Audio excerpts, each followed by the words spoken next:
Pemirsa, sementara itu 3 PLT pimpinan KPK yang baru saja ditunjuk Presiden Jokowi menggelar konferensi pers di gedung KPK. Ya, untuk mengetahui jalannya konferensi pers tersebut, kita langsung menuju gedung KPK sekarang. Karena saya nggak mau bilang, bukan nggak mau bersyukur, tapi ya ini bukan anugerah sih Pak ya.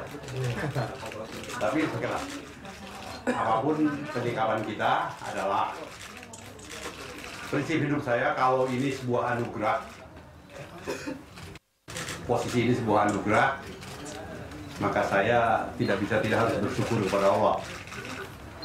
Antara lain ya bersyukur masih dipercaya. Tapi kalau ini sebuah amanah, lebih berat lagi buat saya mesti bertanggung jawab. Bertanggung jawab kepada bangsa, termasuk kepada Tuhan. Jadi berat sekali. Apalagi kemudian dikukuhkan dengan sumpah. Terus kalian, alhamdulillah tadi pukul 8 kita sudah mengucapkan sumpah janji dilantik. Beberapa teman KPK dan Pak Zul, Pak Pandu juga hadir. Dan kami telah melakukan pertemuan singkat tadi di atas sebelum sholat Jumat. Sudah menyepakati beberapa hal. Alhamdulillah untuk saya tidak terlalu sulit mengenali internal ini, karena sebagaimana Anda tahu saya orang lama, Pak Johan apalagi dia orang dalam yang memang masih meraba-raba sedikit. Insya Allah nanti kita tuntun adalah Pak Profesor Indiarto Senoaji. Kami sudah bicara banyak hal, terutama mengenai menginventarisasi masalah-masalah yang ada di lingkungan KPK saat ini, serta bagaimana kita mencari solusinya.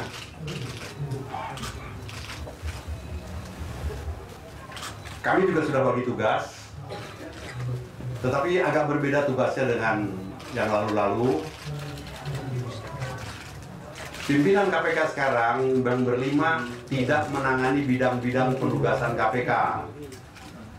Kalau dulu kan zamannya Pak Tumpak, dia menangani bidang penindakan. Pak Eri, Riana menangani bidang pengaduan masyarakat dan pengawasan internal. Pak Amin, informasi data, kemudian Pak Tahrul pencegahan. Tahun ini saya bilang ya kita garap bersama-sama. Kalau ada posisi-posisi deputi yang kosong akan segera kita isi. Baik itu datanya dari internal atau nanti dari eksternal, dan itu sesuai dengan prosedur yang kita lakukan. Kenapa itu kita lakukan? Karena kita memerlukan konsentrasi untuk melakukan berbagai tindakan yang nyata dalam rangka menghadapi situasi dan dinamika yang terjadi saat ini. Tidak perlu saya jelaskan lagi kepada Anda apa yang sedang dihadapi oleh KPK, kan Anda lebih tahu, Anda yang tiap hari ada di sini. Tapi kami katakan bahwa kita berlima perlu menghadapi ini secara lebih terkoordinasi, lebih firm, lebih kompak. Sebab kita harus segera bangkit kembali dari suasana ini, dan kita mesti melangkah ke depan. Tidak bisa lagi terlalu banyak merenungi hal-hal yang lalu. Sepakat kita, karena itu kita sudah mulai melangkah.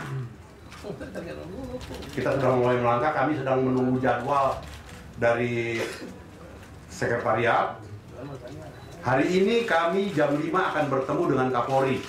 Saya dengan ditemani oleh 1 atau 2 orang komisioner, membicarakan masalah-masalah terutama hubungan antara KPK dengan Polri dan penanganan kasus-kasus yang terkait antara KPK dengan Polri.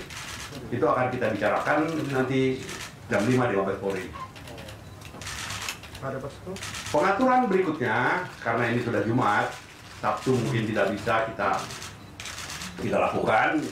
Kita juga Sabtu tidak bisa kita lakukan kegiatan perkantoran, tetapi kami masih memiliki kegiatan untuk saling mengenal, melting antara 5 pimpinan ini, dan itu sudah biasa dilakukan sejak mulai jilid pertama dulu. Acara berikutnya adalah kami sudah meminta jadwal kepada Bapak Jaksa Agung untuk memberi kesempatan kepada saya dengan dibantu oleh seorang komisioner atau 2 untuk bertemu dengan Jaksa Agung yang membicarakan masalah-masalah yang teknis, termasuk perkuatan KPK dari personil-personil kejaksaan. Begitu juga dengan Kapolri. Yang berikutnya saya juga sudah merencanakan maaf ya, sudah merencanakan, hanya sedang meminta konfirmasi waktunya untuk bertemu dengan Ketua Mahkamah Agung. Lebih banyak tidak membicarakan kasus, tetapi lebih banyak bicara tentang masalah courtesy call, etika. Etika kenegaraan adalah Ketua Mahkamah Agung sebagai lembaga tinggi negara dan kita sebagai pemimpin negara untuk membangun komunikasi. Itu dulu yang saya bisa jelaskan tentang program ke depan. Tolong jangan ditanyakan mengenai case by case. Anda tanya kasus, pasti saya buang ke sini, atau ke sini, atau ke sana. Karena saya dengan Pak Anto belum touching itu. Saya sudah 2008 saya meninggalkan KPK, oleh karena itu saya sudah berkiprah di luar. Walaupun saya sempat menjadi anggota Badan Pemeriksa Keuangan, tetapi sudah 1 tahun 8 bulan yang lalu saya berhenti, dan ketika itu saya mulai menggarap bisnis saya, baik itu bisnis sendiri maupun bekerja dengan orang lain. Mulai hari ini saya sudah minta sekretaris untuk secara formal mengajukan pengunduran diri. Tentu terhitung mulai hari ini. Pengunduran diri saya sebagai komisaris utama Bank Jabar Banten. Yang kedua, pengunduran diri saya sebagai komisaris utama dari sebuah PT kecil. Yang ketiga, pengunduran diri saya sebagai advisor dari beberapa perusahaan swasta, dari mana saya memperoleh penghasilan selama saya pensiun ini. Saya sadar bahwa saya harus segera melakukan itu, karena ini menyangkut masalah konflik kepentingan. Demikian juga tentunya pekerjaan-pekerjaan saya yang lain, antara lain sebagai konsultan hukum, konsultan manajemen, dan lain sebagainya. Tentunya karena itu pekerjaannya per proyek, sudah ditinggalkan. Kita tidak akan sentuh lagi.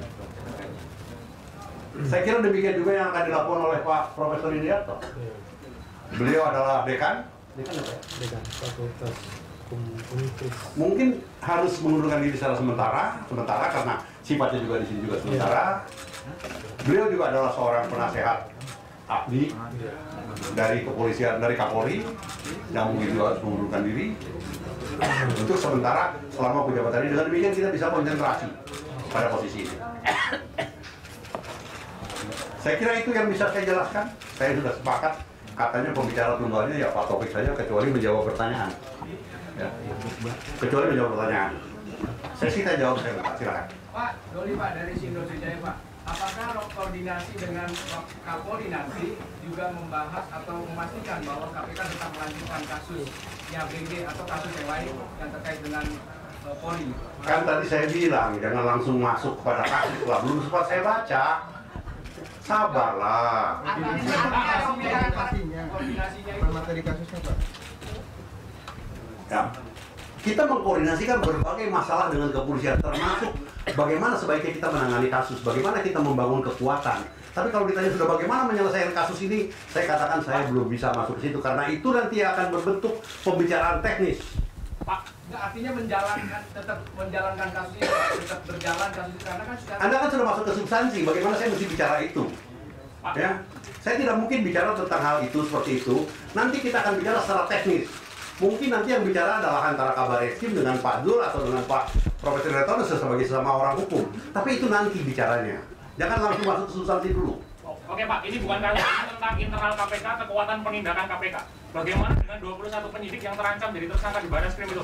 Apakah nanti juga akan dibahas? Ini kan bukan kasus Pak. Termasuk salah satu yang kita bahas, termasuk adalah rencana saya, termasuk bagaimana memperkuat posisi penyidik menjadi lebih banyak lagi. Termasuk saya akan bicarakan dengan Jaksa Agung bagaimana supaya penuntut bisa lebih banyak lagi. Karena tunggakan perkara di KPK ini cukup banyak. Antara lain itu terjadi karena kekurangan tenaga penyidik dan penuntut umum. Kita akan genjot itu semua dan kita akan bicarakan secara penuh dengan Kapolri dan Jaksa Agung. Tapi ya tunggu waktunya. Pak Ruki, mungkin ini terkait dengan komisioner yang lama karena sekedar ingin menghidupkan pernyataan terkait dengan putusan pra peradilan yang kabarnya akan disikapi. Apakah itu bentuknya kasasi atau peninjauan kembali? Saya belum menyentuh itu, jadi saya belum bisa jawab. Nah, makanya Saya perlu tanya kepada pimpinan yang lain, apakah mereka mau menjelaskan seperti itu, ya, tentang apa yang bisa kita lakukan terhadap putusan pra peradilan. Setahu saya yang kuno ini, terhadap putusan pra-peradilan hanya bisa dilakukan PK, setahu saya. Tapi kita tidak tahu, mungkin terobosan hukum sudah lain. Ya, kita lihat nanti. Saya belum menyentuh kepada kasus. Maaf, putusannya pun belum saya baca. Pak, Cynthia dari TV One, kalau terkait koordinasi antara komisioner yang lalu, Abraham Samad dan juga Pak Bambang, bagaimana Pak pagi ini? Sudah sampai mana koordinasi antar pimpinan?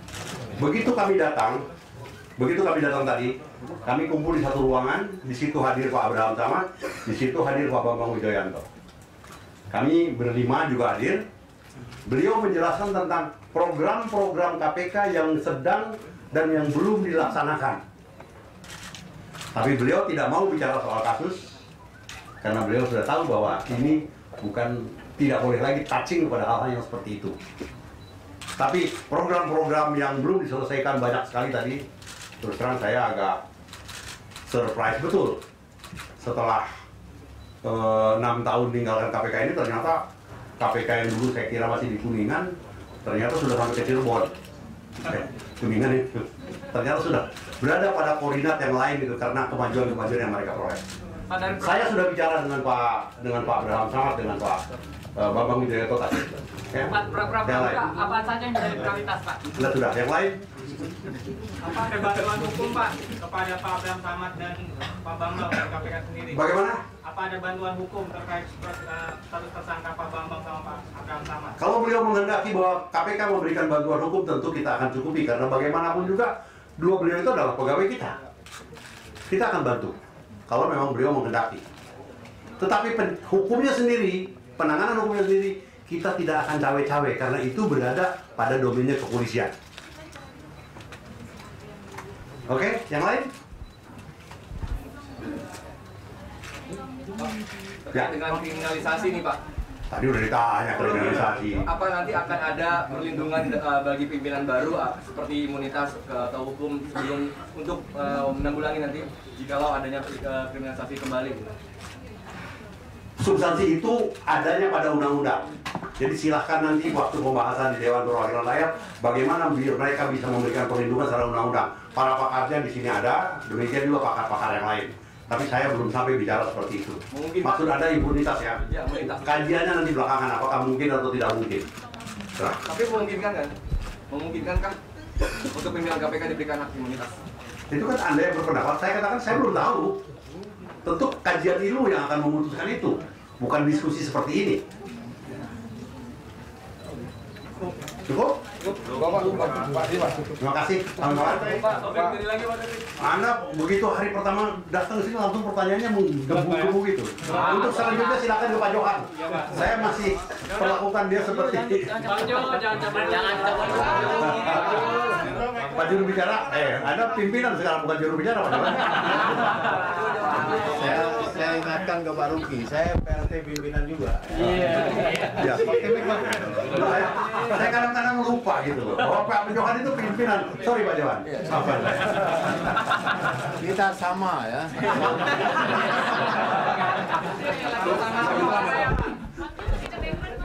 Lanjut ya, cukup ya. Ya, makasih.